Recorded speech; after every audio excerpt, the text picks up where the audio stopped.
السلام علیکم، آپ دیکھ رہے ہیں بول رپورٹس اور میں ہوں Batool Rajput. Pakistan institute of peace studies کی ایک حالیہ رپورٹ میں کہا گیا ہے کہ پاکستان میں دہشت گردی کے واقعات میں 34% اضافہ ہوا ہے، اور اس میں ڈیفینیٹلی زیادہ حصہ کے پی کا ہے، اور جس کے حوالے سے یہ خبریں بھی تھیں کہ شاید گورنر راز لگ سکتا ہے وہاں کی موجودہ سیاسی جماعتوں اور ریاست کے درمیان اگر کچھ معاملات طے نہ پائے تو یہ it could be one of the options.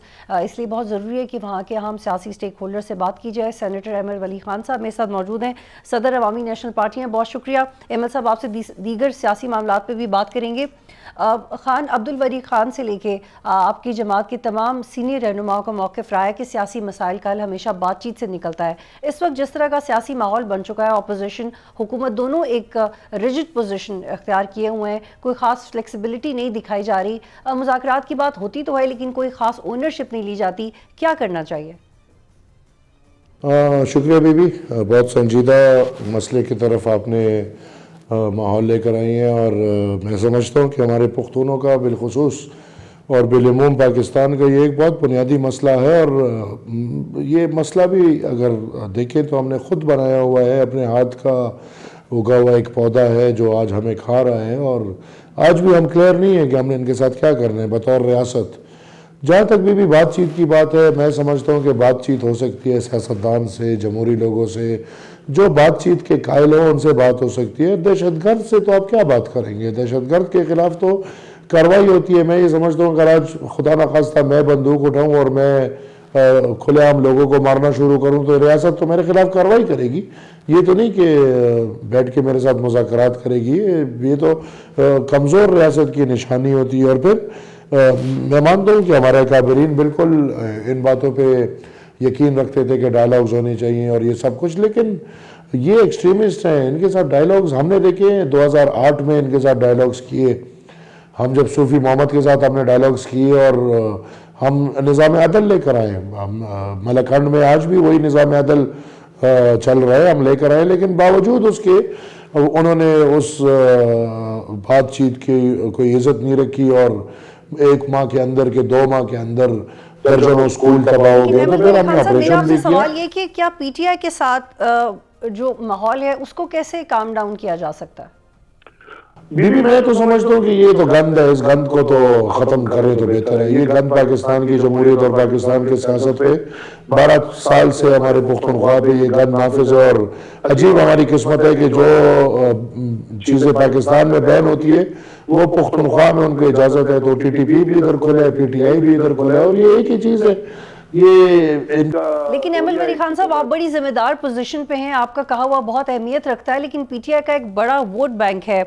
جب ان کے وزیر اعلیٰ پنجاب گئے تو عظمہ بخاری صاحبہ نے ان کو جنگلی کہا، آپ بھی ان کے لیے سخت الفاظ استعمال کر رہے ہیں، اس طرح تو فاصلے اور بڑھیں گے۔ ٹی ٹی پی اور پی ٹی آئی کو بالکل ایک جگہ پہ کھڑا کر دینا، I respect your opinion، لیکن سر اس سے تو حالات اور خراب ہیں۔ لیکن ہمارے پشتوں میں اردو کا جو محاورہ ہے وہ کہتے ہیں کہ جو اگاؤ گے وہی کھاؤ گے۔ یہ ہم تو چھوڑ دیں، ہم تو ابھی سخت الفاظ استعمال کر رہے ہیں۔ جو 12 سال میں انہوں نے جو حشر نشر کر دیے تمام نظام کا اور الفاظ کا اور عزت اور بےعزتیوں کا، تو بطول بی بی میرے خیال میں ہمیں وہ نہیں بھولنا چاہیے۔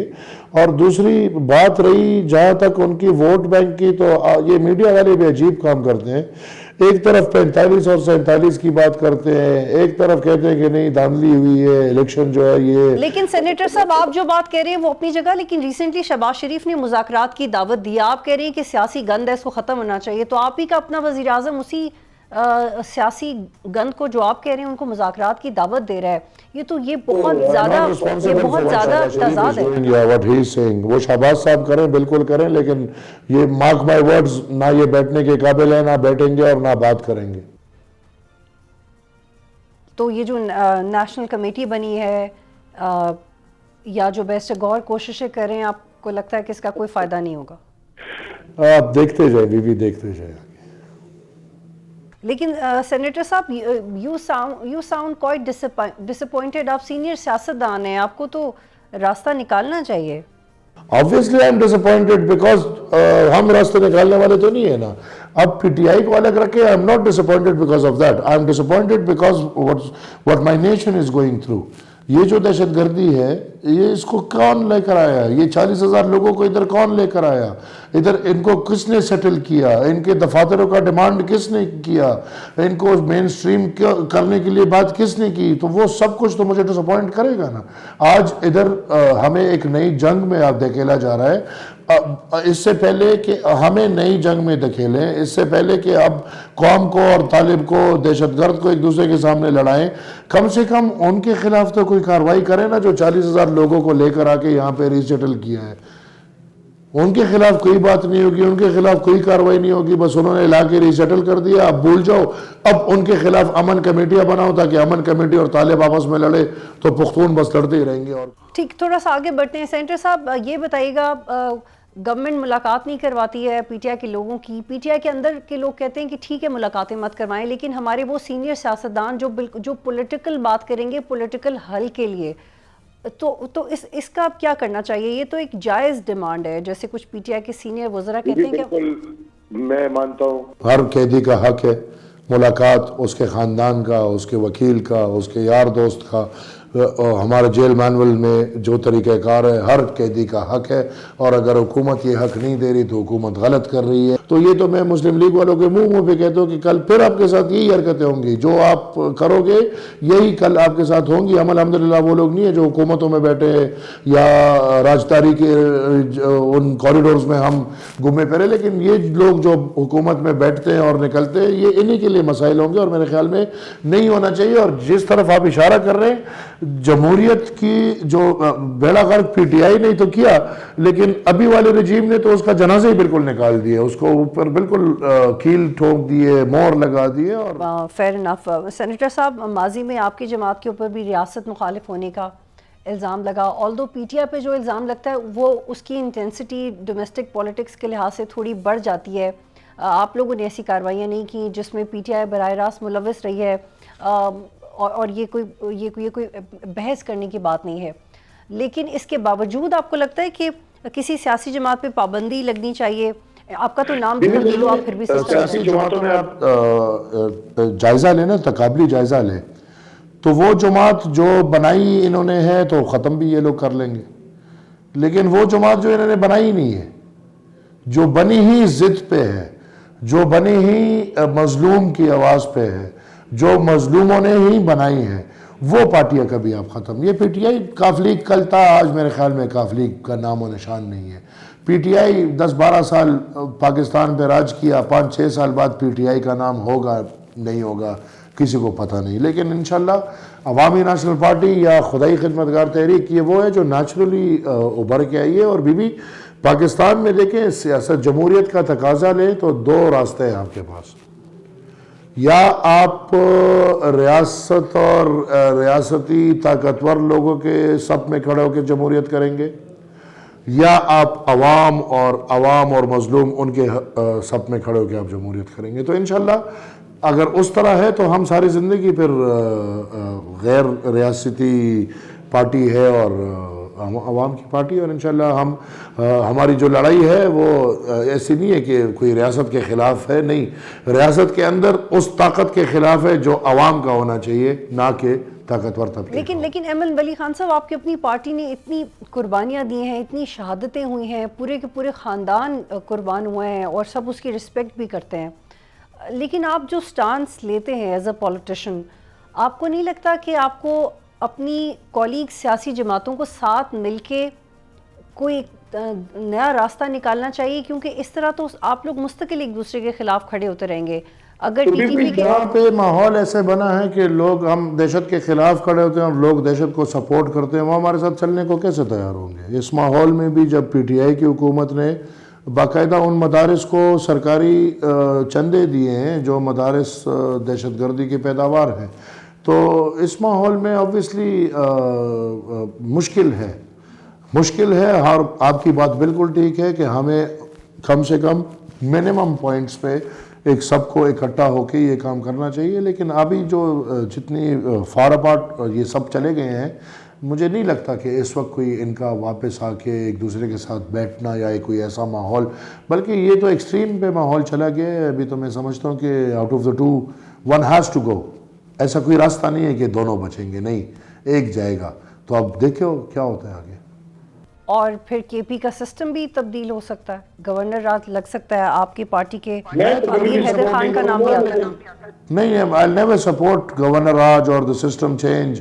جو ریاست کا ایک موقف ہے کہ اکانومی مضبوط ہونی چاہیے اور انویسٹمنٹ آنی چاہیے اور کرپشن کے خلاف ایک جہاد ہے جو نظر آ رہا ہے, اس کو آپ سیریسلی نہیں لیتے.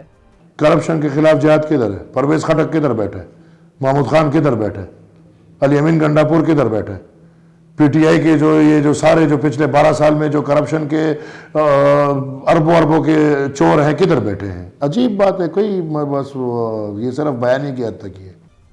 ٹھیک, تھوڑا آگے بڑھتے ہیں. ضلعی انتظامیہ اور 13 کمیٹی کے اراکین کے درمیان مذاکرات کامیاب ہوئے. 10 جنوری سے اپنے گھر بار چھوڑنے والے لوگوں کے درمیان یہ بات ہوئی, اور پی ٹی آئی نے تو اس حوالے سے کوئی کھل کے بات نہیں کی, لیکن آپ کا کیا موقف ہے ملٹری آپریشن کے حوالے سے؟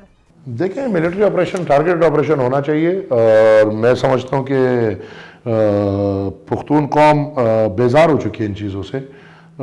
پی ٹی آئی تو اس لیے چپ ہے کہ وہ تو ڈبل فیسڈ ہے, ریاست کے ساتھ جو ریاست کرتی ہے مانتے ہیں, ادھر عوام کے لیے وہ پھر نہیں مانتے, تو لہٰذا they are quite on that.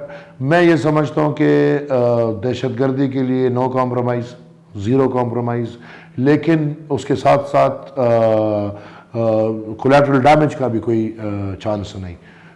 میں یہ سمجھتا ہوں کہ پاکستان کا دفاعی ادارہ اتنا مضبوط ہے کہ ان کو ایک ایک دہشت گرد معلوم ہے, ایک ایک دہشت گرد کا ٹھکانہ معلوم ہے, ایک ایک دہشت گرد کا نام معلوم ہے, ایک ایک دہشت گرد کی شکل معلوم ہے.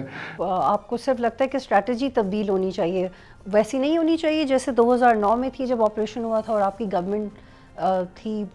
کیا تبدیل ہونا چاہیے؟ انسان سیکھتا ہے. ہم نے بھی جب آپریشن کیا, ہماری سوات کا آپریشن, مالکانڈ آپریشن کی اگر آپ بات کریں, تو ہم نے پہلے ڈائلاگ کیا.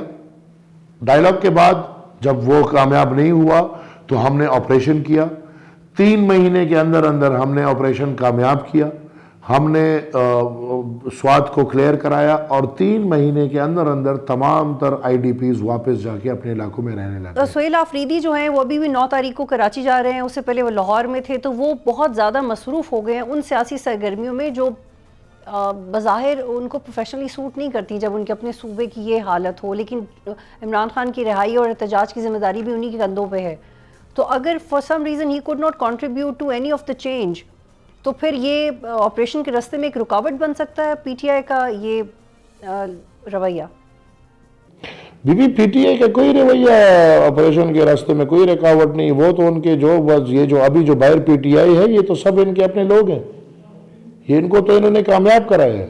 یہ کوئی ابھی یہ بھی بڑا سوال ہے پی ٹی آئی میں اب پوچھنے والا کہ کون عمران والا ہے اور کون عمران والا نہیں ہے. تو اب ان کو بھی ڈھونڈیں گے تو یہ نہ ہو کہ یہ افریدی بھی اندر سے علی امین نکل ہے. تو لہٰذا باتوں کو ذرا سمجھیں, اس طرح نہیں ہوتا جس طرح آپ لوگ بتا رہی ہیں یا جو پکچر یہ لوگ دکھا رہے ہیں. حقیقت جب آتی ہے تو بہت چیزیں الگ ہوتی ہیں, اور میں سمجھتا ہوں کہ بنیادی طور پہ ریاست کو یہ فیصلہ کرنا ہوگا کہ کیا وہ امریکہ کی غلامی یا امریکہ کے مفادات میں آگے مزید کتنا کام کریں گے. ایمل صاحب یہ بتائیے گا کہ قطع کلامی معاف, یہ واضح کر دیں کون آپ کو لگتا ہے کہ پی ٹی آئی میں عمران والا ہے اور کون نہیں ہے؟ نہیں, مجھے تو جو ابھی والے ہیں میں ایک بھی نہیں لگتا. عمران کے تو صرف مجھے وہ 2 بہنیں بیچاری لگتی ہیں جو آتی ہیں اور جاتی ہیں, باقی تو سب الحمدللہ. ہمارے جمہوریت میں جب آپ کا لیڈر جیل میں ہو اور آپ حکومت میں ہو تو اس سے بڑی بغاوت ہو نہیں سکتی, اور یہ سب سے بڑی ایکسٹریم بغاوت اپنے لیڈر کے ساتھ یہ ہوتی ہے. تاریخ پاکستان میں دیکھیں کہ لیڈر جیل میں ہو اور اس کی پارٹی کی حکومت ہو اور اس کے لوگ حکومت کے مزے لے رہے ہو, تو اس سے بڑی بغاوت تو ہم نے دیکھی نہیں. باقی آپ دیکھ لیں, آپ کو خود سمجھ آ جائے کہ کون عمران والے ہیں اور کون نہیں ہے. احمد صاحب 28ویں ترمیم کی بھی باتیں ہو رہی ہے اور رپورٹ یہ کہ 1 ماہ میں آ سکتی ہے. این ایف سی ایوارڈ میں تبدیلی پہلے سے زیر بحث ہے, لیکن اس حوالے سے آپ لوگوں کا کیا موقف ہے, کیونکہ سندھ کی اوپینین بالکل اور ہے اس معاملے کے اوپر؟ دیکھیے جی, ہم نے تو بہت واضح کیا ہوا ہے کہ 18th امینڈمنٹ اور صوبائی خود مختاری کو لے کے کوئی کمپرومائز ہم کرنے کو تیار نہیں ہے. تو 28th امینڈمنٹ دیکھیں کب آ رہی ہے, ہمیں تو مجھے تو نہیں پتا, جب بھی آئے گی, لیکن نو کمپرومائز آن پروونشل اٹانومی اور سبجیکٹس ریلیٹڈ ٹو پروونسز. اور آپ کو ایسا لگتا ہے کہ صوبے بننے چاہیے کیونکہ ایک باقاعدہ ریسرچ ہو رہی ہے اس کے اوپر جس میں کہا جا رہا ہے کہ آپ صرف سجیسٹ کر کے صوبے نہیں بنا سکتے, اس لیے نہ ہونا کہ ویسی ہو, وجہ ہونا چاہیے کیوں صوبے بنے, کیا ابھی والے صوبے ہیکپ کر رہے ہیں, کیا مسائل ہیں, اور بالکل تقابلی کا جائزہ لیں, صوبے بنائیں, قومی بنیاد پہ صوبے بنائیں. پاکستان ایک قوم نہیں ہے, پاکستان مختلف قوموں کا مجموعہ ہے, اور ہر قوم کو اپنا ایک صوبہ بنا کے دے دیں, ہر قوم الگ رہے, بلوچ کا الگ صوبہ ہو, سندھی کا الگ صوبہ ہو, پختون کا بھی حق بنتا ہے اس کا پھر الگ صوبہ ہو تمام کا, تو قومی بنیاد پہ بالکل صوبے بنانے چاہیے, اور اچھی بات ہے, بری بات نہیں ہے. بہت شکریہ سینیٹر ایمل ولی خان صاحب, صدر عوامی نیشنل پارٹی پروگرام میں جوائن کر رہے تھے. یہاں پہ ایک بریک کے ساتھ سبسکرائب کریں اور بیل دبائیں تاکہ کوئی خبر رہ نہ جائے.